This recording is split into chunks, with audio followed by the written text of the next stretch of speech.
Dear Miss Love, akala ko probinsya lang ang babalikan ko. Pero hindi ko inaasahan na sa pagbabakasyon ko sa Ilocos, makikilala ko si Mang Benjo, ang matandang caretaker ng bahay namin.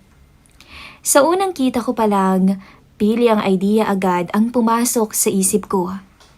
Habang pinapasyal niya ako, natuklasan ko kung gaano siya kabuti. Kung gaano siya iba sa mga taong nakasanayan ko. At sa isang gabing hindi ko makakalimutan, bumigay kami sa tukso. Oo, mali, pero sa puso ko, totoo yun. At kahit kailangan kong bumalik sa ibang bansa, may isang pangako kong iiwan. Babalik ako. Babalikan ko siya. Ako po si Kriza. 29 years old at lumaki ako sa Amerika matapos mag-migrate ng pamilya namin nung bata pa ako. Doon ako nag-aral, nagtrabaho at nasanay sa mabilis at nakaka-stress na takbo ng buhay. Dumating sa punto na gusto ko na talagang makalayo kahit ilang linggo. Kaya naman napagdesisyonan kong umuwi muna sa Pilipinas. Sa lumang bahay namin sa Ilocos Sur para makapagpahinga. Pagbaba ko ng sasakyan sa tapat ng bahay, napatingin ako agad sa paligid. Tahimik at mahangin, malayong malayo sa ingay na nakasanayan ko. At higit sa lahat, bumungad sa akin ang isang matandang lalaki na nagdidilig ng halaman sa bukuran. Siya, si Lolo Benjo. Nakilala ko lamang siya sa mga kwento ng parents ko. Siya raw ang nag-alaga at nagbabantay ng bahay habang wala kami. Pero ngayon lang talaga kami nagkita ng harapan, ng personal. At unang tingin ko pa lang, napaangat ang kilay ko. Sa isip-isip ko, grabe, 65 years old na raw siya. Pero hindi halata. Ang tikas ng tindig ah. Parang mas kaya pa niya ako kaysa sa mga kaedad ko sa abroad na puro gym pero hingalin naman. At ayun, umandar agad ang kalokohan sa utak ko. Hindi ko mapigilang ngumiti ng palihim. Sagot ko. Pero sa isip ko, mukhang hindi lang lugar ang interesting dito. Pati ikaw. Binuksan niya yung gate at inalok akong puwan, hindi agad sumusuko. Ayun na nga ba eh. Bulong ko sa isip ko. Hindi sumusuko. Kung ano-ano tuloy ang naiisip ko. Kriza, behave. Pagpasok namin sa loob ng bahay, naamoy ko yung halimuyak ng hangin ng probinsya. Malinis at maayos ang lahat. Halatang hindi pinabayaan kahit luma na ang mga gamit. Pahinga ka muna, alok niya. Maghahanda lang muna ako ng may inom at merienda. Tumango ako. Naupo ako sa lumang upuan. Habang pinagmamasdan siyang gumagalaw. Maliksi pa rin ang matanda. Habang nag-aayos siya sa kusina, naglalaro naman ang isip ko. Kung sa Amerika may sugar daddy, aba dito, may strong lolo. Kung sakaling may magtanong kung anong nangyari sa bakasyon ko, sasagot kaya akong na-meet ko si Lolo Benjo at doon nagsimula ang adventure. Natawa ko sa sarili kong kalokohan. Ilang sandali pa, bumalik siya dala ang 2 tasa ng may inom. Maingat niya yung nilapag sa mesa at umupo sa tapat ko. Kumusta ang buhay sa Amerika? Tanong niya. Stressful. Diretso kong sagot. Kaya umuwi ako para magpahinga. Ang hirap kasi. Puro na lamang trabaho. At least dito matatahimik ako. Tumango siya. Tama yan. Minsan kailangan din nating bumalik kung saan tayo nagsimula. Iba ang ginhawa ng sariling lugar. Simple lamang ang sinabi ng matanda, pero tumama sa akin yun. Kaya napatingin ako sa kanya, sabay biglang nagbiro na. Kayo po, parang hindi kayo na-stress ha? Ano bang sikreto niyo at ang lakas-lakas niyo pa? Ngumiti siya. Sikreto? Siguro dahil wala naman akong iniisip na problema. Basta araw-araw, trabaho, kain, tulog, simpleng buhay lang. Simple pero effective. Sagot ko. At mukhang pwedeng magbigay ng energy kahit kanino. Dagdag ko pa sa isip ko, sabay pigil ng tawa. Habang humahabang usapan namin, unti-unti kong nararamdaman na hindi magiging boring ang bakasyon ko dito. Una pa lang naming pagkikita ni Lolo Benjo, may kung anong spark na hindi ko maipaliwanag. Hindi naman to yung tipong love at first sight, pero may halo ng curiosity at kalokohan. Sa loob-loob ko nga eh. Ay nako, Kriza, huwag kang magpaka-inosente. Alam mong hindi lang simpleng caretaker ang kaharap mo. Parang may kwento pa siya na gusto mong tuklasin. At kung hindi ka mag-iingat, baka may mangyari sa bakasyong to na hindi mo makakalimutan. Habang umiinom ako, nakatingin ako kay Mang Benjo. Napangiti ako. Mukhang magiging masaya to. Kinabukasan, maaga akong nagising. Sa Amerika, sanay akong laging nagmamadali. Pero dito sa probinsya, parang mabagal ang lahat. Binuksan ko ang bintana ng kwarto at sinalubong ako ng malamig na hangin. Ang tahimik, malayo sa mga ugong ng kung ano-ano at cellphone alerts. Nasa labas na agad ang matanda. Nakasombrero siya. May dalang tabo at nagdidilig ng mga halaman. Gising ka na pala, iha. Bati niya. Oo. Sagot ko sabay ngiti. Sarap ng hangin dito, no? Nakakapanibago. Kung gusto mo, iha, ikagala kita mamaya. Sabi niya na parang wala lang. Sayang naman kung dito ka lang sa bahay mag-i-stay. Marami ka pang hindi nakikita dito. Nagulat ako pero natuwa. Hindi ko in-expect na mag-aalok siya agad. Talaga? Sige nga ho para makapasyal naman ako. Nang matapos siyang magdilig, naghanda kami. Simple lamang ang ayos ko. Short at t-shirt. Pero ramdam ko na mas relax kumpara sa mga suot ko sa abroad na laging corporate. Unang dinala ko ni Lolo sa plaza ng bayan. Doon may lumang simbahan. Mga taong naglalakad lang na parang walang oras. Pinakilala niya ako sa ilang tindera at kakilala. Si Kriza, anak ng amo ko.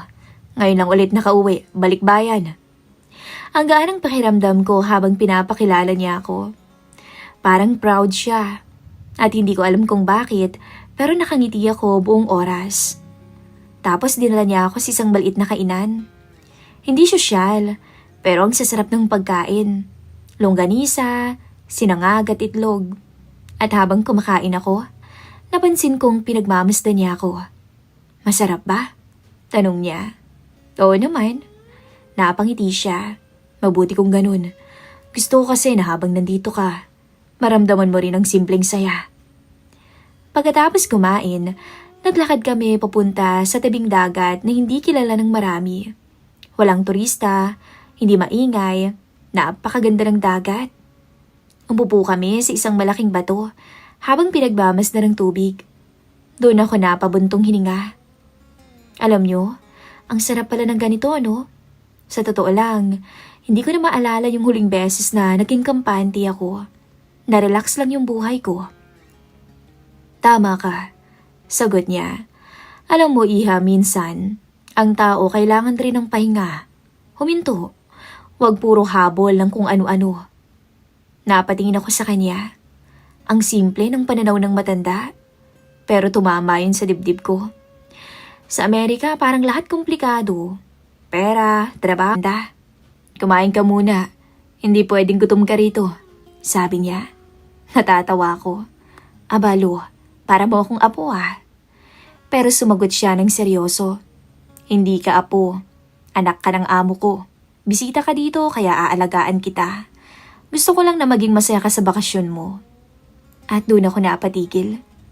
Ang lambing ng tono niya. Hindi ako sanay na may ganitong tao sa paligid ko. Sa abroad kasi kanya-kanya.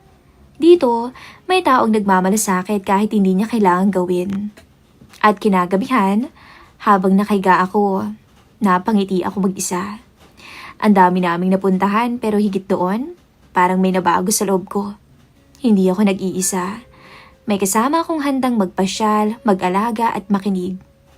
Kung ganito lagi, baka hindi lang bakasyon ang mangyari sa Ilocos. Bulong ko sa sarili ko.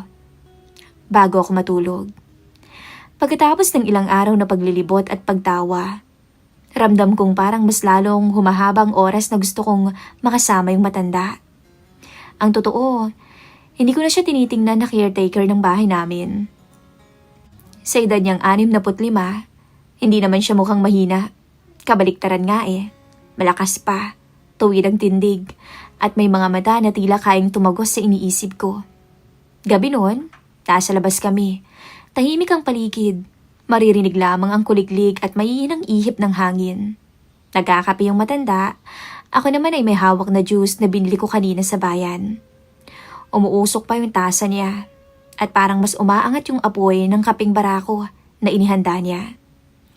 "Namiss mo ba tong Ilocos?" Tanong niya, nakatingin sa malayo. "Oo nga eh. Sobra," sagot ko. "Pero alam nyo, parang ngayon lang din ako natutong umupo ng ganito. Hindi nagsi-cellphone, hindi maingay, walang stress, na para bang ibang mundo." Tumango siya. Iba talaga kapag dito. Simple ang buhay. Napangiti ako at biglang naisip na tuksuhin siya. "Simple ka rin ba, Lolo Benjo? O baka naman may sikreto ka ring tinatago ah?" Napatingin siya sa akin. May bahagyang ngiti na para bang alam niyang nanunubok ako.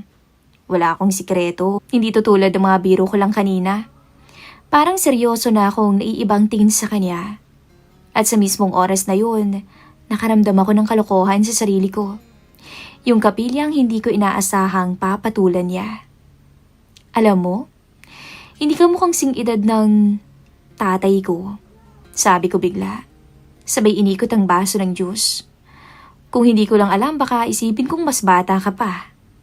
Napailing siya, pero nakangiti. "Pilya ka talaga, Kriza." "Bakit? Totoo naman ah." Tumingin ako ng diretso sa mga mata niya.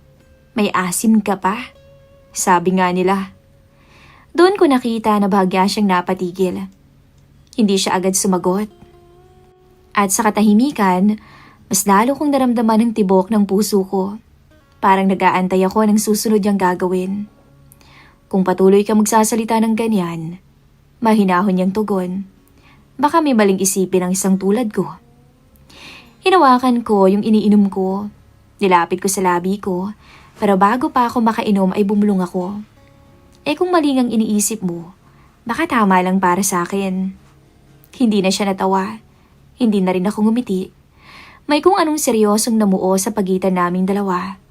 Dahan-dahan, nilapag niya ang tasa ng kape, tsaka tumingin muli sa akin. Ang mga mata niya, matalim pero puno ng panggigigil. "Kriza," bulong niya, para bang may babala. Pero imbis na umatras ako mismo yung kumilos. Lumapit ako ng kaunti at ramdam ko yung init ng gabi at ang tensyon na kami lang ang nakakaintindi. Hindi ko alam kung anong nagtulak sa akin, pero marahil bahagi iyon ng pagkapili ako. Yung alam kong mali, pero hinahanap ng damdamin ko. Nagtagpo ang kamay naming dalawa. Unay marahan lang na haplos, parang nagtatapat kung totoo ba ang nararamdaman ng isa't isa. Pero sa sandaling pinisil niyang palad ko, alam kong wala nang atrasan. "Sigurado ka?" Mahina niyang tanong. "Oo naman," mabilis kong sagot. Halos wala nang pag-aalinlangan. Ang tanong lang, "Kaya mo pa ba, Lolo?" Natawa siya. "Iha, kalabaw lang ang tumatanda." At doon na nga nagsimula. Wala nang salita, wala nang pagbibiro. Ang lahat ng kaninang tawanan ay napalitan ng mga tingin at paglapit. Ang gabing yon, sa labas ng lumang bahay, ay naging saksi kung paano ko sinadya ang desisyon na iyon. Naramdaman ko ang tibok ng puso ko. Napakabilis, magulo, pero hindi na nagpapigil. Hindi ko na itidetalye pa dahil alam kong hindi yon kailangang ilahad. Pero malinaw na nung gabing yun, pumasok ako sa isang daan na hindi ko na kayang balikan.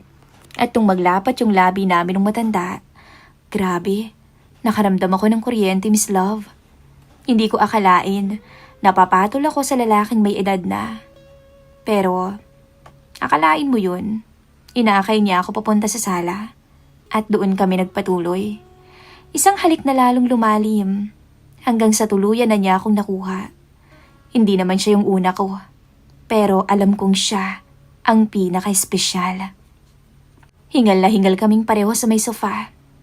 Halos hindi na rin ako makapagsalita sa labis na tinatamasa. Ano? Kaya pa ba, tanda? Sabi ko sa kanya nung hingal na siya. Kaya pa, baka ikaw, hindi na. Talaga ba? Sabay tawa ko. Hindi ito biro. Hindi ito simpleng kapilihan na maaari kong tawanan kinabukasan. Isa tong lihim na nagsimula sa isang haplos, isang tingin, at isang gabing hindi ko makakalimutan. Pagkatapos, nakahilig ako sa balikat niya. Pinagmamasdan ang madilim na paligid. Tahimik lang ang matanda, parang nag-aalala kung tama ba yung nangyari. Ako naman, nakangiti lang. Ramdam yung kakaibang kasiyahan na noon ko lang natagpuan. Wala kang pagsisisihan? Tanong niya sa huli. Umiling ako. Hindi lahat ng tao nabibigyan ng ganitong pagkakataon, no? At alam ko, gusto ko yung nangyari sa ating dalawa. Kahit matanda ka na, pagbibiro ko pa. Hindi na siya sumagot, natawa na lamang to. Pero ramdam kong pinipilit niyang tanggapin ang sitwasyon. Ako naman, alam kong sa simula pa lang ng bakasyon ko rito, mas magiging makulay kaysa sa inaasahan ko. Pagkagising ko kinabukasan, hindi pa rin ako makapaniwala sa nangyari kagabi.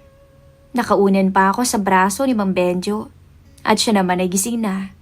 Nakatingin lang sa kawayanan sa labas ng bintana. Tahimik siya, nag-iisip ng malalim. Ako naman nakangiti lang at ramdam ko pa rin yung kilig at init na para bang hindi ko matanggal sa sistema ko. Good morning, bulong ko habang dahan-dahang iniikot ang daliri ko sa braso niya. Nagulat siya na para bang hindi sanay. Kriza, baka...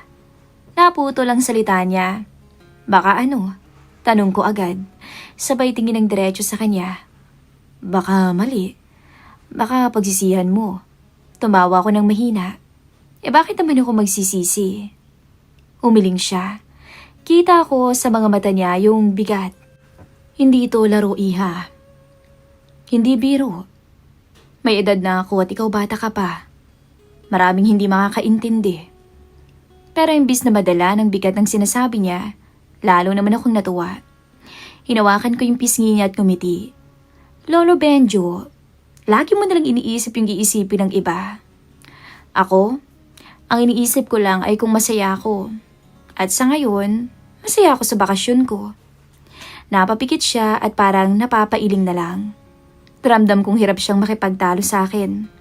Kasi sa bawat katagang binibitawan niya, ako rin mismo ang bumabasag ng argumento. Habang kumakain kami sa kusina, parang may kaunting ilangan. Ako, normal lang ang kilos. Nagbukas ako ng ref, kumuha ng malamig na tubig, at nagsimulang magkwento tungkol sa mga kabaliwan ko sa trabaho sa ibang bansa. Siya naman, tila alumpihit, parang hindi makatingin ng diretso. Ano? Bakit ba parang hindi ka na makatingin sa akin? Biro ko habang nakasandal sa upuan. Nagkibit balikat siya. Nahihiya ako eh. Hindi naman ako sanay sa ganito, iha. Tumawa ko, yung medyo malakas. Ay nako, huwag mo na kasing gawing komplikado, lolo. Hindi ba't mas masarap kung simple lang? Ako ang bisita, ikaw yung nag-aalaga sa akin. At ngayon, mas espesyal na yung tingin ko sa'yo. Pili ka talaga. Sabi niya na may halong ngiti na. Ano ka ba? Dati pa. Balik ko naman sa kanya sabay kindat. Hindi ko mapigilang asarin siya. Nakakatuwa kasi siya. Kada may pagkakataon na may seryoso siyang sasabihin, binabaliktad ko agad para maging magaan. Gusto ko kasing makita siyang ngumiti. Hindi laging nakakunot ang noo. At sa loob-loob ko, mas natutuwa akong nakikita na parang nahuhulog siya sa laro ko. Kinahaponan, nag-iya siyang pumunta kami sa tabing ilog. Sumama naman ako. At habang naglalakad kami sa pilapil, sinadya kong dikitan siya. Parang batang sumasandal sa nakakatanda. Hindi ka ba naiilang? Tanong ko habang sabay kaming naglalakad. Anong ibig mong sabihin? Nakasama mo ko? Na ganito tayo? Siyempre naiilang. Mabilis niyang sagot. Hindi naman normal yung sitwasyong to. Napangiti ako. Di mas masaya, di ba? Mas thrilling. Tumawa siya ng mahina. Pero kita ko yung pag-iling niya. Hindi ka talaga matinong babae. Yun ang sinabi niya. Nagulat ako pero natawa rin. Ah, salamat ah. Compliment ba yun? At habang nakaupo kami sa bato, pinagmamasdan ko siya. Kita ko na malakas talaga yung katawan niya. Yung paraan ng pagkilos na parang hindi talaga lugmok sa edad. Tapos naisip ko, kung ibang tao siguro ang makakakita sa amin ngayon, baka hindi sila maniwala. Ako isang balikbayan na sanay sa mabilis na buhay. Siya, caretaker na simpleng tao lang sa mata ng marami. Pero sa akin, ibang-iba na yung tingin ko sa kanya. Alam mo, sabi ko habang inaayos ang buhok ko, ikaw yung dahilan kung bakit magiging sulit tong bakasyon ko na to. Napatingin siya. Seryoso. Bakit naman ako? Kasi, kung hindi dahil sa'yo, baka inip na ako rito. Pero dahil may kasama akong katulad mo, hindi ako nababagot. Napangiti siya ng bahagya, pero hindi na sumagot. Ako naman, sumandal sa balikat niya at hinayaan na lamang ang katahimikan. Sa totoo lang, ramdam kong nagigilty siya. Kita sa bawat galaw niya, na para bang may mabigat siyang iniisip. Pero sa kabilang banda, ako naman mas lalong natutuwa. Kasi para sa akin, mas lalo siyang nagiging totoo. Hindi siya perpekto, pero nandyan siya para samahan ako sa lahat. Pag-uwi namin bago pumasok sa bahay, bigla ko siyang tinukso. Oh, wag kang mag-alala. Hindi naman ako magsusumbong kay Papa eh. Lihim lang natin to, kaya wag ka nang mag-isip ng kung ano-ano dyan. Natawa siya ng mahina. Sabay sabing, ikaw na talaga. Kinagabihan habang nakahiga ako sa kwarto, hindi ko mapigilang isipin kung gaano kalayo ang narating ko mula nung una naming pagkikita. Kung dati laro lang, kapilihan lang, ngayon ay totoo na. At kahit nakikita kong may alinlangan siya, mas lalo ko tong nagugustuhan. Kasi alam kong ako ang dahilan kung bakit siya natutokso. Ako yung may hawak, ako yung nagdidikta. At sa bawat araw na lumilipas, mas lalo kong gustong iparamdam sa kanya na hindi na to basta kapilihan lang. Ito ay simula ng isang bagay na kaming dalawa lamang ang makakaintindi. Mabilis lumipas ang mga araw ko sa Ilocos. At ilang beses rin at paulit-ulit na rin na may nangyayari sa amin ng matanda. Para bang kahapon lang nung una kong makita si Lolo Benjo sa harap ng bahay. Tahimik at estranghero. Ngayon, hindi ko na siya kayang ituring na iba. Sa bawat umaga na ginigising niya ako ng kaping barako.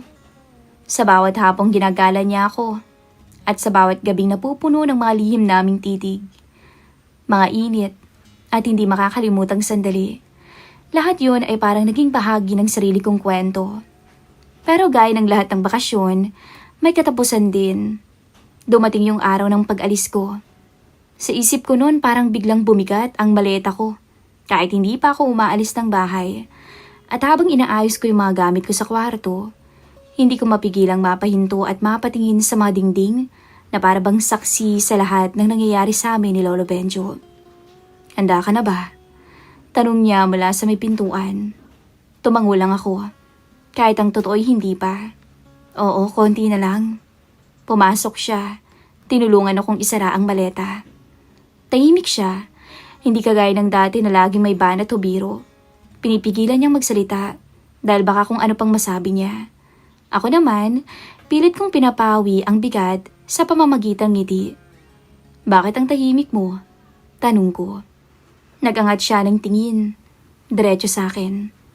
Kasi aalis ka na. Baka hindi na kita makita ulit. Napailing ako. Tsaka nilapit ang sarili ko sa kanya. Ay naku, ang drama mo kaagad. Bakit ba iniisip mong hindi tayo magkikita? Dahil totoo yun. Sagot niya. Ikaw, may sarili kang buhay sa ibang bansa. Ako, nandito lang. Magkaibang mundo tayo, Kriza. Napahinto ako. Totoo naman yun. Pero ayoko namang yun ang maging huling alaala namin. Kaya ngumiti ako. At sinadya kong gawing magaan ang lahat. Alam mo, magkaibang mundo nga tayong dalawa. Pero hindi naman ibig sabihin nun hindi tayo magtatagpo ulit. Kinuha ko yung kamay niya at marahang pinisil. Ramdam ko yung pag-aatubili niya, pero hindi na siya kumawala. Parang tinanggap niya na lang ang init ng palad ko. Bumaba na kami at naghanda ng simpleng agahan. Habang kumakain, hindi talaga siya nagsasalita. Ako na ang nagkukwento ng nagkukwento. Tungkol sa mga kasamahan ko sa abroad, sa sobrang stress ng trabaho, at sa mga pangarap ko. Nakikinig lang siya, paminsan-minsan naman ay tumatango. Pagkatapos, tumulong siyang buhati ng maleta palabas. Sumakay kami sa sasakyan na maghahatid sa akin sa terminal. Habang umaandar, pinagmamasdan ko ang mga palayan, ang mga bundok, at ang mga kalasadang palikuliko na ilang araw ko ring dinaanan. Para bang bawat tanawin ay nagpapaalala sa akin nung mga sandaling kasama ko siya. Tahimik lang si Mang Benjo. Nasa tabi ko siya. Hawak yung maleta. Paminsan-minsan ay sinusulyapan ako, pero agad ding iiwas ng tingin. Alam mo, sabi ko bigla, ang dami kong baon na alaala galing dito. Pero higit sa lahat, ikaw yung pinaka-special. Napatigin siya. Ngumiti lang ako at sumandal sa balikat niya. Hindi ko na kailangan pang dagdagan yun. Pagdating sa terminal, bumaba na kami. Nilagay niya yung maleta sa gilid ko at tumayo lang doon. Parang ayaw lumayo. Ramdam ko yung bigat ng eksena, pero pilit kong ginagawang magaan. Salamat sabi ko. Kung wala ka, nabaliw na ako rito. Pero dahil nandyan ka, naging masaya yung bakasyon ko. Ngumiti siya pero may lungkot. Ako ang dapat magpasalamat. Dahil sa'yo, naramdaman kong buhay pa ako. Hindi ko napigilang hawakan ang pisngi niya at tingnan siya sa mata. Huwag ka kasing magsabi na parang ito na yung huli. Tumalikod na ako at lumakad papasok sa terminal. Pero bago ako tuluyang pumasok, huminto ako. Bumaling muli sa kanya. Nakita ko siyang nakatayo pa rin doon. Nakatingin sa akin. Parang pilit tinatandaan ang bawat anyo ko. Lumapit ako ulit. Kahit ilang hakbang na lang sana, ay mawawala na siya sa paningin ko. At doon, mahinang boses ang ginamit ko. Para sa kanya lang. Hindi pa tayo tapos. Bulong ko. Babalik ako. Babalikan kita. Yung number mo nasa akin. Tatawagan kita palagi. Tsaka huwag kang malulungkot. Hintayin mo ako. Baka naman pagbalik ko patay ka na Pagbibiro ko sa kanya. Nagulat pa siya sa mga sinabi ko. At parang hindi alam ang isasagot. Pero bago pa siya makapagsalita, ngumiti lang ako at kumaway. Pagkatapos, tumalikod ako at diretsyong pumasok sa loob ng terminal. Habang lumalayo ako, ramdam kong bumigat ang dibdib ko. Pero sa ilalim ng bigat na yon, may halong kilig at pangako. Dahil alam kong hindi pa to ang huli naming pagkikita. At kahit gaano kalayo ang mundong uuwian ko, dala-dala ko yung lihim naming dalawa. At sa oras na makabalik ako sa Ilocos, sisiguraduhin kong muli naming bubuksan ang pahinang iyon na iniwan naming nakabitin. Hanggang dito na lamang po ang istorya ko. At next year, plano kong mag-resign sa trabaho ko para bumalik ng Pilipinas at makasama si Benjo. Muli, ako po si Criza. Maraming salamat po sa nakinig ng aking kwento.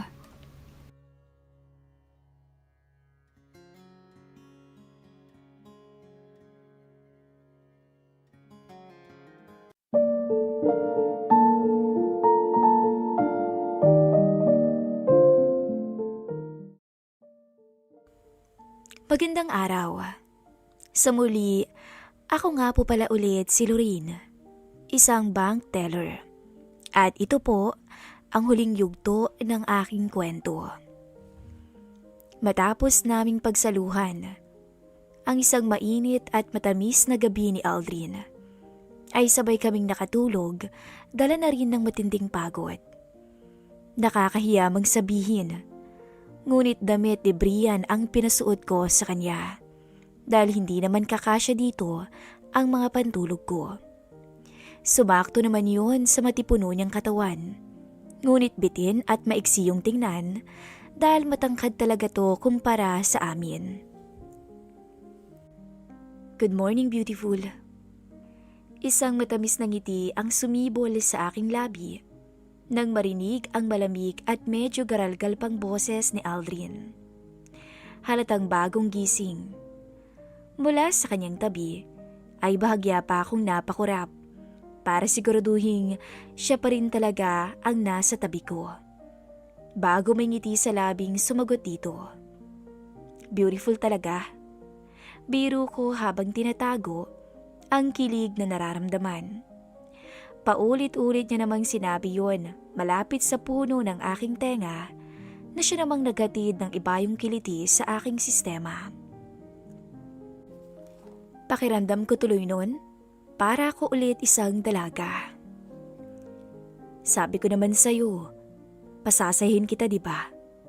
Anya nang tuluyang kumawala ang mga ngiti at halakhak na kanina ko pa pinipigilan dahil sa walang tigil na pangungulit niya. Tumango lamang ako sa kanya tsaka pilyang dinuro ang kanyang noo. Alam mo, nung nasa MRT tayong dalawa, buong akala ko, matured at silent type kang tao. Pero ngayon, nadiskubre kong makulit at pilyo ka pala. Kumawala ang mahinang halakhak mula dito na para bang natuwa rin siya sa sinabi ko. Matured at seryoso naman talaga ako pagdating sa pag-ibig. Pero syempre, may romantic at sweet side din naman ako. Hindi mo ba nagustuhan? Romantic at sweet ba ka mo? Marahan kong binasa ang pangilalim kong labi habang nakatitig sa kanya. Siguro kung mas nauna kong nakilala si Aldrin, baka ang tipo nitong lalaki ang nagustuhan at pinakasalan ko. At hindi ang tulad ni Brian. Masyado kasing immature at dependent ang lalaking yun. Halos lahat ng mga desisyon nga noon ay ako ang gumagawa. Kahit anong komplikado ng sitwasyon at kahit hirap na akong hatiin ang sarili ko sa dami ng mga bayarin, ay nananatili pa rin siyang walang imik. Kung hindi lamang nakapasok si Brian sa kumpanyang pagmamayari ng kaibigan ng boss ko, ay malamang nasa bahay pa rin to at walang stable na trabaho hanggang ngayon. Sa loob ng 3 taon naming pagsasama, hindi ko na mabilang kung ilang beses ko siyang kinumbinsi na magpatingin kami sa doktor. Nang sa ganun ay malaman namin ang mga dapat gawin upang matupad na ang pangarap naming magkaanak. Pero hindi nagtagal, napagod na lamang ako sa mga alibay at kaliwat ka ng rason niya. Lorraine, natahimik ka yata. Muli akong bumalik sa realidad matapos marinig ang may pangambang boses ni Aldrin. Hindi pa man ako nakakasagot sa kanya, ay nakarinig kaming dalawa ng magkakasunod na katok mula sa labas. Lorraine! Lorraine! Buksan mo ang pinto! Namilog ang mga mata kong tinitigan si Aldrin habang pinipigilan ang malakas na tambol ng aking dibdib. Hindi ako maaaring magkamali. Pagmamayari ng asawa kong si Brian, ang boses na iyon. Mabilis na nagtama ang mga mata naming dalawa ni Aldrin habang nag-iisip kung ano ang dapat naming gawin sa sitwasyong kinakaharap namin ngayon. Lorraine! Magkakasunod at malalakas na mga katok ang sumunod sa boses ni Brian. Kulang na nga lang gibain nito ang pinto. Pagbuksan ko lamang siya. Ang kapal ng mukha niyang bumalik dito. Hasik ko. Agad namang tumalima si Aldrin. Tsaka malalim na napabuntong hininga. Ramdam ko ang kagustuhan niyang harapin si Brian. Ngunit sa pamamagitan ng mahigpit na paghawak sa palapulsuhan nito, ay napigilan ko siya sa kanyang binabalak. Ako na. Ako nang bahalang mag-ayos ng gulo naming dalawa, Aldrin. Mas lalo lamang lalaki ang gulo kapag nakita ka niya. Please, pagmamakaawa ko dito. Labag man sa kalooban niya, ngunit wala siyang nagawa kung hindi pagbigyan ang hiling ko at magtago na lamang sa isang sulok na alam kong hindi siya makikita ni Brian kahit paanong gawin itong paninira sa aming pamamahay. Lorraine, mag-usap tayong dalawa. Tulad ng boses nito, nang huli ko siyang makausap sa tawag, ay wala pa ring preno ang pananalita nito ngayon na animoy hinahabol siya ng isang aso sa kalye. Wala na tayong dapat pang pag-usapan, Brian. Matalim ang titig na iginawad ko sa kanya, pero hindi niya man lang yon iniwasan. Maghiwalay na tayong dalawa para maging masaya ka na kasama ng office mate mo. Nasaksihan ko kung paano nandilim ang mukha nito habang umiigting ang kanyang mga panga. Ilang beses ko bang sasabihin sa'yong hindi totoo ang nakita mo? Sinuklaan ko rin ang bulyaw na ginagawa nito sa akin. At hindi hamak na mas malakas pa dahil alam kong ako ang mas may karapatang magalit sa aming dalawa. Huwag mo nang bilugin ang ulo ko, Brian. Matagal na akong may kutob sa pagiging malapit yung dalawa sa isa't isa ng Joy na yun. Pero pinaniwala mo kung para sa trabaho lang ang lahat. Sa kabila ng pagtatalo naming dalawa, hindi ko inalis ang paningin ko sa kamao nitong kanina pa nakakuyom habang nagsasalita. Kailangan kong maging handa at alisto. Oras na magtangka siyang pagbuhatan ako ng kamay. Nagtatrabaho lang kaming dalawa ni Joy. That's the truth, giit niya. Bakit bang kitid-kitid niyang lecheng utak mo? At ayaw mo kong paniwalaan? Umiling lamang ako sa harapan nito. Tsaka napabuga ng maras na hangin. Alam ko na hindi trabaho ang ipinunta mo sa Davao. Kung hindi honeymoon, Brian. Kitang-kita ako sa dalawang mata ko ang mga kalokohang ginawa niyo ron. Kaya wala kang karapatang pagsalitan ako ng masama. Dahil kung tutuusin, ikaw ang may kasalanan dito at hindi ang babaeng tinatawag mong makitid ang utak. Handa akong isampal sa kanya ang ebidensyang nakalap ko, ngunit hindi na kailangan. Alam ko naman kasing pumunta lamang siya dito, hindi para makipag-ayos sa akin, kung hindi para kunin ang mahalaga niyang magamit. Aminin man ito o hindi, alam kong palabas lamang ang pinapakita niya sa akin ngayon. At kaya ganito na lamang ang galit na pinapakita niya ay malamang dahil nagigilty ito sa mga kasalanang nagawa niya sa akin. Paniwalaan mo ang gusto mong paniwalaan at nang tuluyan ka ng mawalan ng asawa. Pananakot nito. Hindi naman ako nagpatinag sa kanya. Fine. Eh di umalis ka. Magsama kayong dalawa ng kabit mo. Sabi ko. Dinuro niya ako. Ngunit ramdam kong walang pinagmumulang galit ang mga salitang binibitawan nito. Parang hangin lamang yung tumatagos sa mga balat ko. Huwag mong sagarin ang pasensya ko, Lorraine. Alam mong hindi ako magdadalawang isip na totohanin ang mga binibintang mo sa akin. At hindi ako magdadalawang isip na lumayas dito sa pamamahay na to. Mahina na lamang akong natawa dahil sa sinabi nito. Tama na, Brian. Matagal mo na ngang tinotoo, hindi ba? Kung gusto mong umalis sa pamamahay na to, wala namang pumipigil sa'yo. Sige, kunin mo na lahat ng mga gamit mo. At huwag na huwag ka nang babalik pa. Nakatayo man malapit sa pintuan, ay pinanood ko ng mabuti kung paano nito nilagay sa bagahe ang mga importanteng gamit niya. Wala man lang siyang tinira, maliban na lamang sa mga lumang damit at sapatos.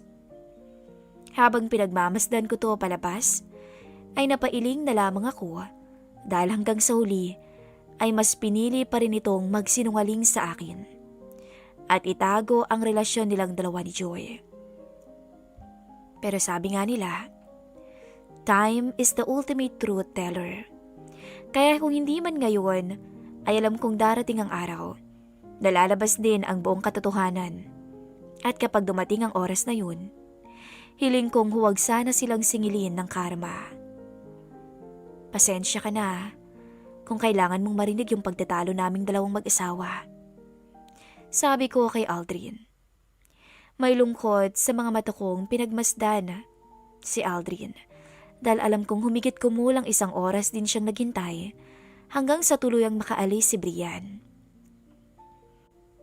Pero imbis na pagkadismaya ang matanggap kong reaksyon mula sa kanya, ay mabilis lamang nito akong kinulong sa kanyang mga bisig. Sinaktan ka ba niya, Lorraine? Hindi. Gustuin ko mang kumawala mula sa yakap nito. Pero pakiramdam ko ay tuluyan na akong nawalan ng lakas sa aking kinatatuyuan. Hindi ko naman nahayaang saktan ako ni Brian eh. Wala siyang karapatang gawin sa akin ang bagay na yun. Tama nang ang puso ko lang ang sinaktan niya. Tumango lamang si Aldrin, tsaka na pabuntong hininga. Alam kong wala akong karapatang manghimasok sa away ninyong dalawa, Lorraine. Pero hindi ko rin maiwasang huwag mag-alala sa'yo. Kimi lamang akong ngumiti rito. Tsaka minabuting kumawala na sa kanyang bisig. Huwag kang mag-alala. Idadaan ko naman sa legal na paraan ang paghiwalay naming dalawa. At sisiguraduhin kong hindi na siya makakabalik dito. Wala akong natanggap na reaksyon mula kay Aldrin. Pero ramdam ko ang umaapo niyang concern para sa akin. May pasok ka pa sa trabaho mamaya, hindi ba? Gusto mo bang dito ka na kumain ng breakfast?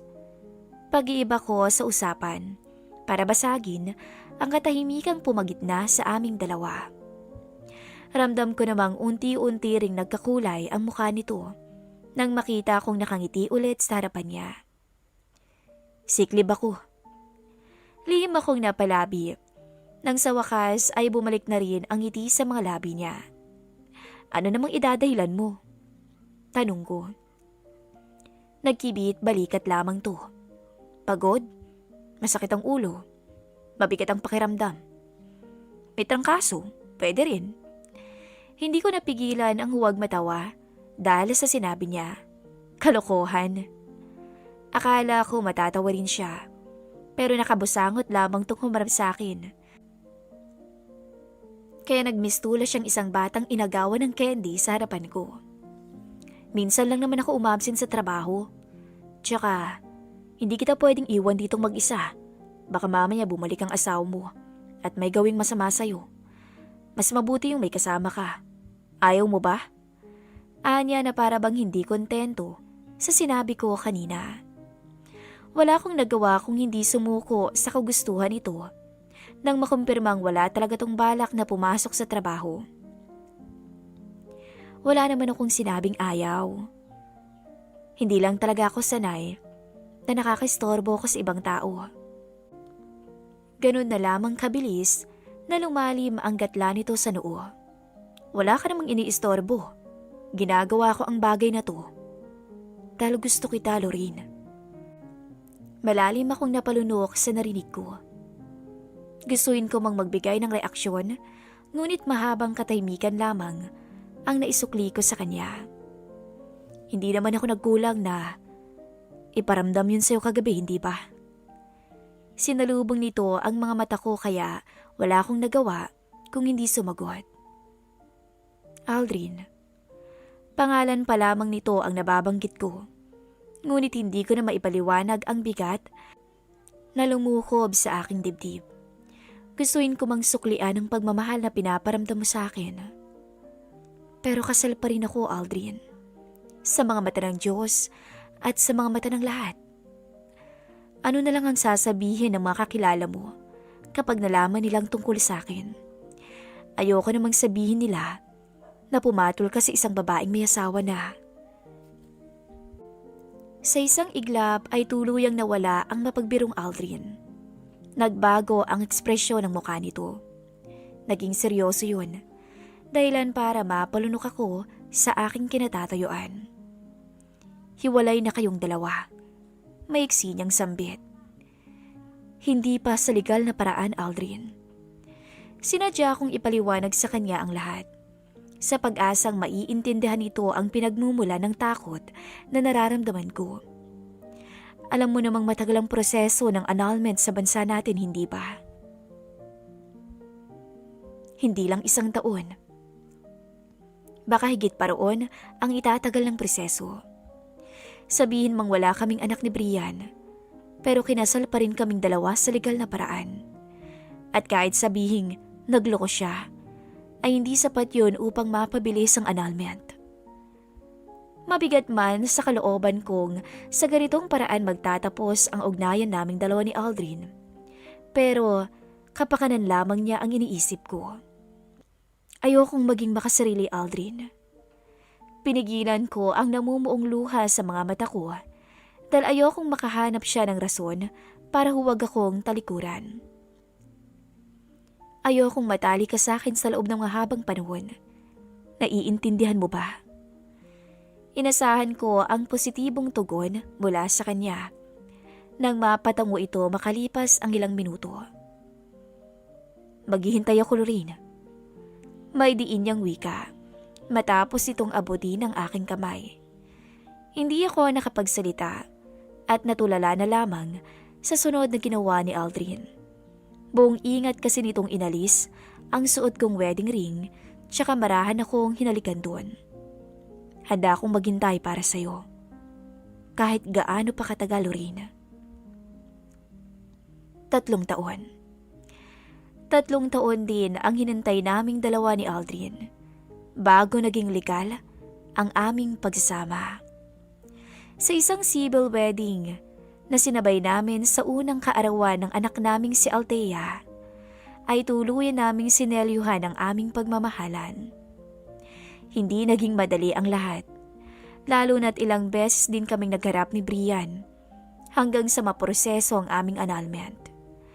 Ilang ulit ding humingi sa akin ng tawad si Brian, habang hinihiling na sana'y magkabalikan kaming dalawa. Pero ilang beses ko ring pinamukha dito ang pagkakamaling nagawa niya sa akin. Lingid sa kaalaman ko, matagal na pala silang may relasyon ng office mate niyang si Joy. Pero sa ngayon, nauwi rin sa hiwalayan ang magulo nilang pagsasama matapos ang 1 taon. At higit sa lahat, itinago ni Brian sa akin ang katotohanang imposible pala kaming magkaroon ng anak. Dahil baog ito. Sa kabila ng mga nangyari, ay humingi rin ako ng tawad sa kanya. Dahil ng mga panahong puro kasinungalingan at pasakit ang mga pinaramdam niya sa akin, ay doon ko naman nakilala ang lalaking nagsilbing sandigan ko. Hindi lamang sa siksikan at magulo naming biyahe sa MRT, kung hindi maging sa lungkot at pait ng buhay. Maraming salamat po sa pakikinig ng aking kwento. At sana'y may napulot kayong aral. Nagmamahal, Lorraine.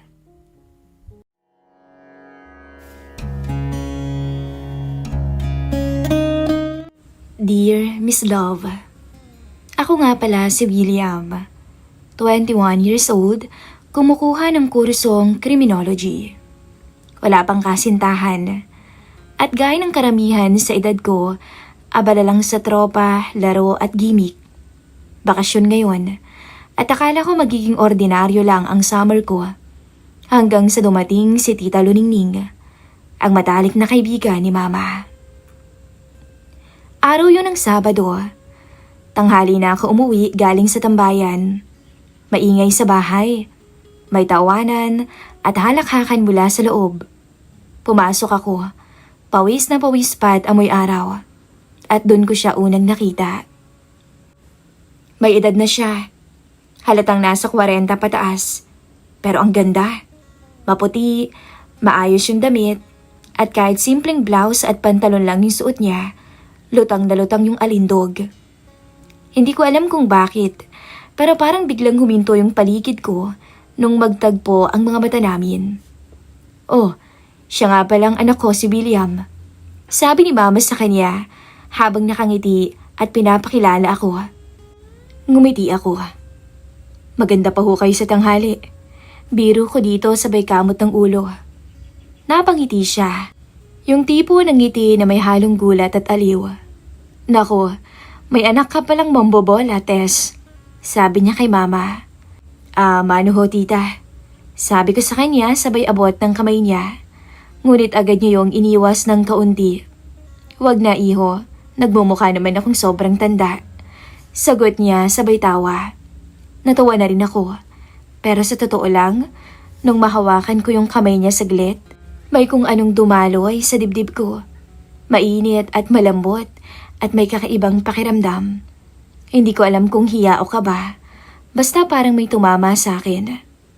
Mabutit dumating ka anak, sabi ni mama. Siya ang tita Luningning mo. Matagal na kaming hindi nagkikita. Dito muna siya at magbabakasyon ng ilang linggo. Siya yung sinasabi ko sa'yo, yung kaibigan ko nung high school pa. Tumango lang ako. Ganun ho ba? Ayos yan. At least may kasama na kayong kakwentuhan. Ngumiti si tita Luningning at tiningnan ako. Baka nga ikaw ang makakwentuhan ko dito pag wala si Tess. Sabay kaming natawa ni mama. Pero sa loob-loob ko, may kung ano ang kakaibang kilig sa sinabi niya. Pagkatapos ng tanghalian, busy na si mama sa kusina habang si tita Luningning ay nag-aayos ng gamit sa kwarto. Napadaan ako sa hallway at natanong ko siyang nag-aayos ng maleta. Nakatali ang buhok, suot lang ay simpleng duster. Pero hindi ko mapigilang mapatingin sa kanya. Ang gaan niyang tignan, parang lahat ng kilos niya mahinahon. Yung tipo ng babae na hindi mo mapupuna agad pero habang tumatagal, mas lalo mong nagugustuhan. Uy, William, sigaw ni mama mula sa kusina. Pakitulungan mo ang tita mo sa bagahe niya, ha? Agad akong lumapit. Tita, tulungan ko na ho kayo.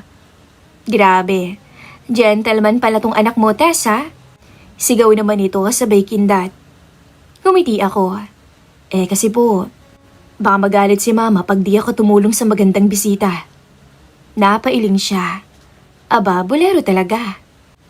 Tiningnan ko siya at napangiti siya. Ewan ko ba, pero iba talaga ang dating niya. Hindi katulad ng mga babae sa labas. Siya, may misteryosong nakakaintriga.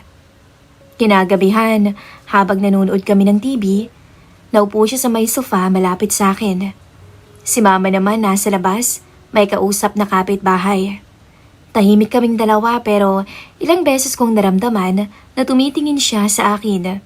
Tapos bigla siyang iiwas. William? Sabi niya bigla. Ilang taon ka na nga ulit? 21 po, tita. Naku, binata na pala talaga. Nung huling naikwento ka sa akin ni Tess, bata ka pa nun at matigas daw ang ulo. Totoo po yun, pero ngayon, mabait na ako. Sigurado ka? Tanong niya. Hindi ako nakasagot kaagad. Nakatingin lang ako sa kanya, sa mga mata niya na para bang nangungusap. O baka napipikon ka sa biro ko sabi niya. Hindi po. Gusto ko nga po yung may kausap na marunong ding mang-asar. Marunong makisabay. Di magkasundo pala tayo. Sabi niya sabay tawa. At sa tawa niyang iyon, parang may kung anong lumambot sa loob ko. Hindi ko maipaliwanag, pero gusto kong mas makilala pa siya. Kinabukasan, maaga akong nagising. Pagkalabas ko, nakita ko siyang nagkakape sa may terrace. Ang ganda niyang tingnan sa umaga. Suot lang niya ay simpleng puting damit at short. Buhok niya ay medyo magulo pa, pero natural lang. Maaga kang nagising? Sabi ko. Hindi masyadong nakatulog. Hindi talaga ako sanay sa katahimikan ng probinsya. Sagot niya nang nakangiti. Lumapit ako. Masasanay rin po kayo, lalo na't ako ang makakasama niyo lagi sa umaga habang nagkakape. Biro ko. Loko ka talagang bata. May kasamang pambobola palagi. Sabi niya, pero tumawa rin. Sige na, kumuha ka na ng tasa. Sabayan mo na akong magkape. Nagtimpla ako ng kape at pagkatapos ay umupo sa tabi niya. Tahimik lang kami saglit at pinapanood yung mga ibon. Tita, sabi ko. Lagi po ba kayong busy sa Maynila? Halos araw-araw. Sa opisina, puro trabaho. Kaya nga gusto ko munang magpahinga dito. Gusto kong ma-feel ulit yung simpleng buhay. Di sakto ho pala na dito kayo napunta. Napangiti siya. Alam mo, hindi ko alam kung bakit parang ang gaan-gaan agad ng loob ko sa'yo. Napatingin siya sa akin. Saglit lang. Pero parang tumigil ang mundo ko. Siguro kasi mabait ka? Sabi niya pero mahina ang boses. At marunong din mambola. Pwede rin po. Sagot ko. O baka naman kasi bukod sa gwapo ako maganda rin kayo kaya magkasundo tayong dalawa agad. Tumawa siya, pero may halong hiya. Ay nako, baka marinig tayo ng mama mo niyan. Hindi po, tulog pa po yun wala pang 7:00. Nagkatinginan kami. At sa sandaling yun, parang may kakaibang koneksyon. Hindi ko alam kung ano yun. Respeto, paghanga, o baka simula ng isang bagay na hindi ko pa maintindihan. Ang alam ko lang, mula nung umagang yun, hindi na naging ordinaryo ang bakasyon ko. At sa bawat ngiti ni Tita Luningning, lalo kong nararamdaman na may kung anong kakaiba sa pagitan naming dalawa. Lumipas ang ilang araw, naging mas malapit kami ni Tito Luningning. Madalas akong sumasabay sa kanila ni Mama ng almusal. Minsan nagkakape sa terrace habang nagkukwento siya tungkol sa anak niyang nasa abroad. Palagi niyang sinasabi kung gaano siya kasaya na may nakakausap daw siya rito kahit papaano. Isang araw, habang nag-aalmusal kami, sabi ni Mama William, baka gabihin ako ng uwi ha? May asikasuhin lang ako sa bayan, huwag kang aalis. Baka mamaya pumunta ka sa mga barkada mo para may kasama dito ang tita mo, okay? Bago pa ako makasagot, nagsalita si Tita Luningning. Naku Tess, ayos lang ako kahit mag-isa dito. Ngumiti naman ako at nagsalita din. Naku Tita Luningning, samahan na kita para naman hindi ka maboring dito. Tumawa lang siya. Yung tawang mahina niya pero nakakagaan ng loob. Bandang 8:00 umalis na si Mama. Naiwan kaming dalawa. Pagkalipas ng ilang sandali, nagsimula siyang magluto ng tanghalian. Amoy na amoy ko yon na lalong nagpagutom sa akin. Tita, tulungan ko na ho kayo. Sabi ko habang nilalapitan siya sa kusina. Ay nako, hayaan mo na ako. Baka maabala ka pa. Hindi po, gusto ko talagang tumulong para mas mabilis. Mukhang masarap yung niluluto niyo Nagkatinginan kami. Ngumiti siya. Tapos inapo niya sa akin yung kutsilyo. Sige na nga. Ikaw nang maghiwa niyan pero dahan-dahan lang ha. Habang nagluluto siya, nagkukwento siya sa akin ng tungkol sa buhay niya. Alam mo William, matagal na akong hiwalay sa asawa ko. Sabi niya bigla. Talaga po? Akala ko may asawa kayo ngayon. Wala na, iniwan na ako. Sumama sa mas bata at mas maganda. Natahimik ako sandali. Tapos sabi ko naku naman, kung sa ganda lang naman tita, panalong panalo na kayo Napahinto siya sa paghahalo. Naku, nambola ka na naman. Hindi ko bola yun. Sabi ko sabay tawa. Kung hindi nyo na itatanong katulad nyo kaya yung tipo ko. Napatingin siya sa akin. May halong gulat at biro sa mga mata niya. Talaga? Kahit na may edad na ako? Oo naman. Sa totoo lang, Tita Luningning, para sa akin napakaganda niyo. Ngumiti siya. Yung tipong pilit na tinatago ang kilig. Ay nako, kung narinig ka lang ng mama mo, baka paggalitan ka. Tiningnan ko siya ng diretso. May aaminin ho ako sa inyo. Tumigil siya sa ginagawa. At ano naman yun? Unang kita ko pa lang sa inyo. Crush ko na ho kayo. Natawa siya. Yung tawa niyang mahinihin. Naku William, wag mo akong biruin ng ganyan. Baka seryosohin ko yung mga sinasabi mo. Yun nga po yung gusto ko Kasi totoo naman talaga. Sabi ko sabay ngiti. Sandali siyang natahimik. Kita kong namula yung pisngi niya habang hawak-hawak yung sandok. Tita, seryoso po ako. Sabi ko ulit. Hindi ko alam kung bakit. Hindi siya agad sumagot. Tumalikod siya at tinuloy ang pagluluto. Pero napansin ko na parang nag-iba yung kilos niya. Naging tahimik siya. Minsan napapatingin sa akin tapos iiwas ulit. Pagkatapos naming kumain, tumambay kami sa beranda. William, sabi niya bigla. Bata ka pa, baka nadadala ka lang sa kung ano yung nakikita mo. Hindi po, alam ko naman yung nararamdaman ko. Hindi ko nga humaintindihan kung bakit kayo pero wala kayo talaga. Tumingin siya sa akin ng seryoso. Alam mo ba, matagal na akong hindi nakakarinig ng mga ganyang salita. Pero huwag kang masyadong magbiro ha. Ngumiti ako. Hindi nga ho biro yun. May sandaling katahimikang namayani. Tila pareho kaming nag-aalangan kung dapat pa bang magsalita. Tita, sabi ko yung mahina lang. Masaya kaya ako na dito kayo nagbakasyon. Bakit naman? Tanong niya. Kasi dati puro tropa lang eh. Ngayon ewan ko ba? Parang nag-iba. Para bang gusto kong umuwi agad para lang makasama kayo. Napangiti siya. Yung ngiting may halong lungkot. Alam mo, William, minsan mahirap magtiwala ulit kapag nasaktan ka na. Pero sa kalokohan mo, parang natututo akong ngumiti ulit. Pagkasabi niya noon, napatingin ako sa kanya. Maganda talaga siya kahit walang makeup. Simple lang. Ang buhok niya bagyang humahampas sa hangin. Sa loob-loob ko, gusto kong sabihin kung gaano siya ka-espesyal pero pinigilan ko yung sarili ko. Baka kasi ako lang yung nadadala. Baka siya gusto lang niya ng may kausap. Pero nung tumingin siya sa akin ulit at ngumiti ng marahan, alam ko, pareho kami ng nararamdaman.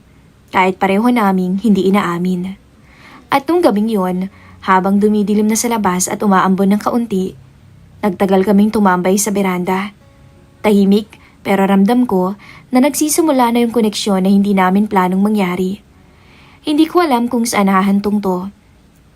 Pero sigurado ko, hindi ko na kayang itago na unti-unti akong nahuhulog kay Tita Luningning. Gabi na. Si Mama hindi pa rin umuwi mula sa bayan. Ako naman ay nakaupo sa sala habang nakatutok lang sa TV na mahina ang volume. Si Tita Luningning, kakalabas lang galing sa kwarto niya. Nakapambahay lamang to. Isang simpleng cotton dress, kulay asul. Pero sa tingin ko, kahit anong isuot niya, maganda pa rin talaga siya. Hindi ka pa matutulog, William? Tanong niya habang inaayos ang buhok niya. Hindi pa po, tita. Hindi pa rin naman ako inaantok eh. Kayo ho? Tanong ko. Siguro mamaya, nainitan pa kasi ako eh. Sabi niya sabay upo sa may sofa. Ilang hakbang lang ang pagitan namin. May mga sandaling nagkakatinginan kami, pero pareho kaming umiiwas. Tita, sabi ko sa wakas, pwede po ba akong magtanong? Tanong ko. Sige, ano yun? Bakit po parang kahit laging masaya kayo, minsan nakikita ko sa mga mata niyo na malungkot kayo? Napangiti siya, yung ngiti na pilit. Alam mo, ikaw na bata ka, ang dami-dami mo talagang napapansin. Alam mo William, siguro kasi matagal na rin ako nag-iisa. Alam mo na, walang asawa, walang kasama, walang nag-aalaga. Hindi ko alam kung anong nagtulak sa akin pero bigla akong nagsalita. Kung ganun po, sana dumating yung oras na pwede namang ako yung mag-alaga sa inyo, no? Natawa siya ng mahina. Ang batang to talaga, marunong mang-aliw. Hindi po pa nga aliw yun, tita. Gusto ko lang na kahit sandali, mapangiti ko kayo ng totoo. Napatitig siya sa akin. Ilang segundo, walang kumikilos sa amin. William, sabi niya ng mahina. Alam mo bang delikado yung mga sinasabi mo? Bakit po? Totoo naman yun ha. Tumayo siya, parang iiwas pero huminto rin. Lumingon ulit siya sa akin. Baka kasi kung saan pa mauwi to. Tumayo na rin ako. Kung sa totoo lang po, matagal ko nang gustong sabihin to pero lagi kong pinipigilan. Sige, sabihin mo na. Sabi niya pero halata sa boses ang pag-aalinlangan. Gusto ko po kayo, tita. Hindi ko alam kung kailan nagsimula. Pero tuwing nakikita ko kayong masaya, parang gusto kong laging nandyan. Tuwing nakikita ko kayong malungkot, parang gusto ko kayong pasayahin. Gusto ko kayong yakapin. Natahimik siya. Tapos lumapit ako ng bahagya. Hindi ko siya hinawakan agad, pero nagtagpo ang mga mata namin. Walang salita, wala ring maraming sinasabi. William, mahina niyang sabi. Napatingin siya sa sahig. Kita akong nanginginig yung kamay niya. Unti-unti kong inabot yon. Hindi ko alam kung saan ko nakuha yung tapang, pero hinawakan ko ng marahan ang kamay niya. Hindi naman niya inalis yon. Tiningnan niya ako, at sa unang pagkakataon, hindi na siya umiwas. William. Hindi ko alam kung sino ang unang gumalaw. Basta bigla na lang nagkalapit na kami. Tahimik ang paligid, pero sa loob ko parang may sumabog na kabad saya. Hinalikan ko siya. Yung dahan-dahan lang, hindi yung biglaan. Para bang tinatanong kung pwede. At nung hindi siya umatras, doon ko lang tuluyang dinampi ang labi ko sa kanya. Grabe, ngayon lang ako nakahalik ng ganun yung edad. At ibang-iba talaga, Miss Love. Pagkatapos ng ilang segundo, kumalas din siya. Pareho kaming huminga ng malalim. Muling nagtagpo ang mga mata namin. Pagkatapos ay hinila ko ang kamay niya, papunta sa silid ko. Muling naganap ang isang halikan. Hanggang sa lumalim yun, at tuluyang may nangyari sa amin. Isa yon sa hindi ko makakalimutang karanasan ko. Grabe, sabik na sabik si tita noon. Palibhasay, ilang taon na ring nag-iisa. Walang asawa. William, sabi niya habang nakapikit pa, hindi ko dapat hinayaan to. Pasensya na ho tita, hindi ko na rin kasi napigilan eh. Kasi, umiling siya pero hindi galit. Lumapit ako ulit. Hindi na ako humalik pero hinawakan ko yung kamay niya. Kung sakaling dumating yung araw na kailangan niyo ho ng karamay, kahit anong mangyari, nandito lang ako. Ngumiti siya, sabay haplos sa buhok ko. Ang bait mo talaga, William. Hindi ko alam kung dapat ba kitang pagalitan o pasalamatan. Siguro pareho na lang po. Sagot ko sabay tawa. Umupo kami ulit sa may sofa. Walang imikan. Maya-maya, sumandal siya sa balikat ko. Tita, masaya po ako ngayon. Basta masaya ako. Hindi siya sumagot. Ngunit naramdaman kong humigpit ang pagkakasandal niya. Sa pagitan ng katahimikan, ramdam kong pareho naming alam na kahit walang kasunduan o pangako, may nangyaring mahalaga ng gabing yun. Hindi dahil sa halik, kundi sa katotohanan pareho naming piniling huwag nang magsinungaling sa damdamin namin. Hindi ko alam kung paano nagsimula ang lahat. Pero alam kong hindi ko na rin makakalimutan ang mga araw na kasama ko siya. Mula nung gabing naglakas loob akong halikan siya, para bang may nagbago sa pagitan naming dalawa. Hindi na kami nag-usap tungkol doon, pero tuwing magkakatinginan kami, parang may lihim na alam naming kami lamang ang nakakaintindi. At lumipas pa ang mga araw na punong-puno ng mga katahimikan. Pero sa bawat ngiti niya, may halong lungkot na hindi niya sinasabi. Dahil alam ko, nalulungkot siya dahil malapit na rin siyang umalis. William, sabi niya minsan habang nag-aayos ng mga nilabhan niya. 1 linggo na lang pabalik na ako sa Maynila. Napahinto ako. Parang bigla akong nawala sa sarili. Ang bilis naman. Parang kahapon lang nung dumating kayo ah. Ngumiti siya. Yung paborito kong ngiti niya. Yung parang tinatago ang lungkot sa likod ng lambing. Ganun talaga. Pag masaya ka, mabilis lumilipas ang araw. Anak ka ng kaibigan ko, dapat nga, nandito ako para mag-relax. Ang kaso, binago mo yung takbo ng isip ko. Natawa siya pagkatapos noon. Pero ako hindi, kasi alam ko kung anong ibig niyang sabihin. Simula noon, mas lalo kaming naging malapit. Pero kapag may mga kapitbahay o may mga tao sa paligid, hindi kami ganun na naglalapit. Pero sa gabi, kapag tulog na si mama, naririnig ko yung mahihinang yabag niya sa pasilyo. At minsan, mararamdaman ko ang marahang paglapit niya sa pinto ng kwarto ko. At doon, muli kong pupunan ang pangangailangan niya na alam kong matagal lang hindi na ibibigay sa kanya. Hindi na niya kailangang magsalita. Sapat na ang titig niya para maintindihan ko ang gusto niyang iparating, na pareho naming ayong matapos ang mga sandaling yon. Huling gabi niya yon sa bahay. Nagkape kami sa labas, sa ilalim ng mahinang ilaw sa beranda. May hangin pero hindi naman malamig. Bukas, aalis na ako. Mahina niyang sabi. Tumango lang ako. Alam ko po. Salamat ha, sa ginawa mo sa akin dito. Naging masayang bakasyon ko dahil sa'yo. Ngumiti ako pero pilit. Napatingin siya sa akin. Hindi siya nakangiti. Ilang segundo kaming walang imikan hanggang siya na mismo ang unang lumapit. William, mahina niyang tawag. Po, sagot ko. At doon, hindi ko na napigilan ang sarili kong lumapit din. Dahan-dahan, hanggang maglapit ulit ang mga labi namin. Hindi yun katulad nung una. Mas mabagal, mas may damdamin. Para bang pareho naming alam na ito na yung huling beses. Mainit yung kamay niyang nakahawak sa pisngi ko. At ako na may marahang hinawakan ng kamay niyang yun. Ayokong bitawan, pero alam kong kailangan. Pagkatapos nun, nagyakap kami ng matagal. Walang salita, walang pangako. Pero sa pagitan ng yakap namin, naramdaman ko ang tibok ng puso naming pareho. Mabilis, totoo, at pareho ring takot. William, bulong niya, halos pabulong lang sa tenga ko. Bata ka pa. Isipin mo na lamang na magandang karanasan ang naranasan mo sa akin.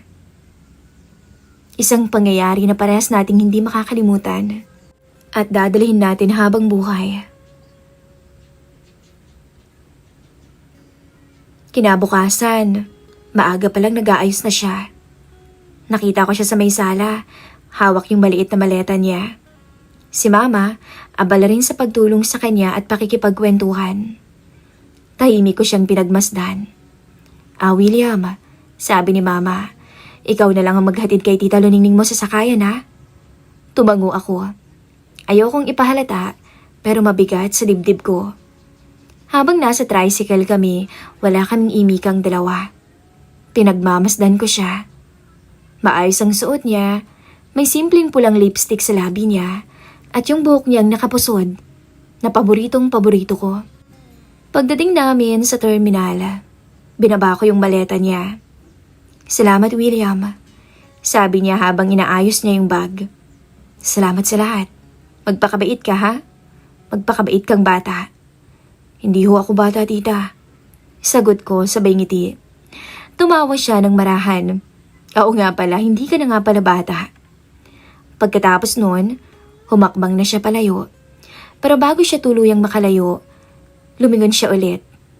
Alagaan mo ang mama mo ha? Opo, tita. Sagot ko. At sana po, magkita pa tayo ulit. Ngumiti siya. Pero ngayon may konting luha na sa gilid ng mga mata niya. Baka, sa ibang pagkakataon, William, magtagpo ulit tayong dalawa.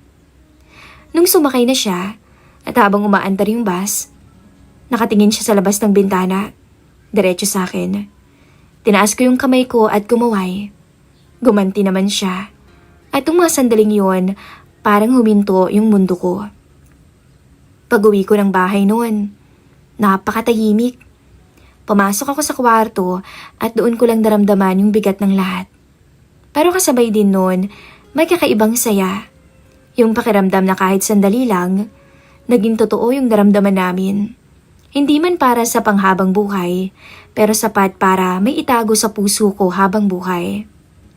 Ngayon, Miss Love, tuwing naaalala ko si Tita Luningning, hindi ko na iniisip yung halik o yung mga gabi naming magkasama.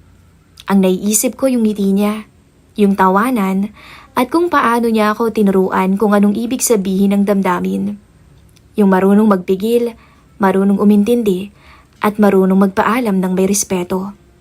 At sa bawat taong dumarating sa buhay ko, alam kong may bahagi sa akin na laging magpapasalamat kay Tita Luningning. Sa babaeng dumating sa buhay ko ng panandalian, at umalis na dala ang isang piraso ng puso kong hindi ko mababawi na. Pero okay lang, kasi sa huling alaala namin, magkasama kaming nakangiti. Maayos kaming nagpaalam sa isa't isa. At doon natapos ang isang bakasyon na hindi ko malilimutan. Ito po ang maiksing kwento ng aking buhay. Ako po, si William. Maraming salamat po sa pag-ere ng aking maiksing kwento.